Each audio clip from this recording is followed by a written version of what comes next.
মসুর ডাল দিয়ে সাজনা ডাঁটা রেসিপি খেতে খুবই মজা হয় এবং অসাধারণ। আসসালামু আলাইকুম everyone, welcome back to my channel. কেমন আছেন আপনারা? আলহামদুলিল্লাহ আমি ভালো আছি, আশা রাখছি আপনারাও ভালো আছেন। প্রতিদিনের মতো চলে আসলাম একটা ভিডিও নিয়ে আপনাদের মাঝে। রান্নাটি খুবই অসাধারণ। কতবার যে ভয়েস দিচ্ছিলাম, যতবারই ভয়েস দিচ্ছি ততবারই বাতাসের শব্দ আসছে, ততবারই কেটে দিচ্ছি, আবারও ভয়েস দিচ্ছি। কতক্ষণ জানি না এভাবে চলবে। বারবারই বাতাসের শব্দ, কেমন শশা শব্দ আমি ভয়েস দেওয়ার পরে দেখতে পাচ্ছি। মনে হচ্ছে যেন কোনো টিভির সাউন্ড, যেমন রেডিও কথাবার্তা বাদ দিয়ে যখন রেডিওর সাউন্ডটা কেমন একটা শস হয়ে আসে, বাতাসের শব্দটাও ঠিক তেমনই লাগছে। এভাবে বারবার কাটছিলাম আর ভয়েস দিচ্ছিলাম।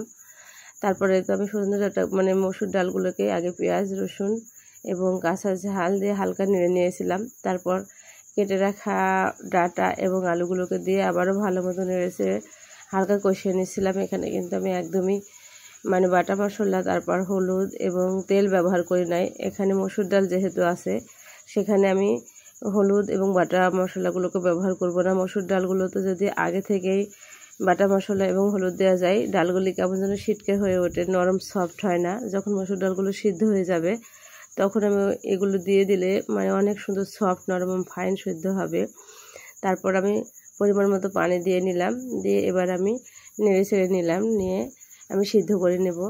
এই তো দেখতেই পাচ্ছেন আমার মসুর ডালগুলো খুব সুন্দর সিদ্ধ হয়ে এসছে। মসুর ডাল বলবো কারণ ডাঁটা এবং আলুগুলো সিদ্ধ হয়ে এসছে। এই সময় আমি দিয়ে দিলাম সামান্য পরিমাণ শুকনো ঝাল, পেঁয়াজ রসুন এবং জিরা ধনিয়া বাটা আর হলুদের গুঁড়া দিয়ে আমি ভালো মতো এবার নেড়ে ছেড়ে মিশিয়ে আবার ফুটিয়ে রান্নাটি করে নিব।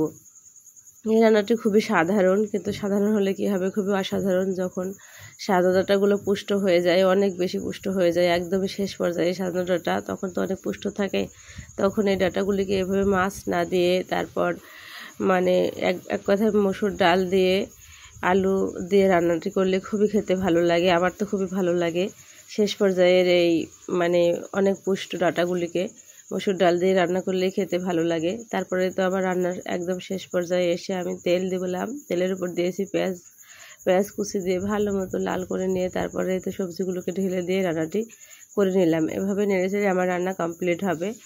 এই রান্নাটি খেতে খুবই ভালো লাগে, আমার তো খুবই ভালো লাগে। আমার মনে হয় অনেকেরই ভালো লাগে। সবার যে সব কিছু ভালো লাগবে এরকম না।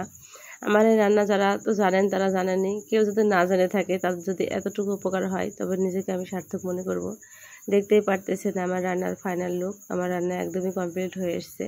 দেখতে যেমন ভালো লাগছে, খেতে এমনই ভালো লাগে, খুবই ভালো লাগে এই রান্নাটি খেতে। এই তো আজকের ভিডিও শেষ পর্যায়ে। সবাই ভালো থাকবেন, সবাইকে নিয়ে ভালো থাকবেন। আল্লাহ হাফেজ।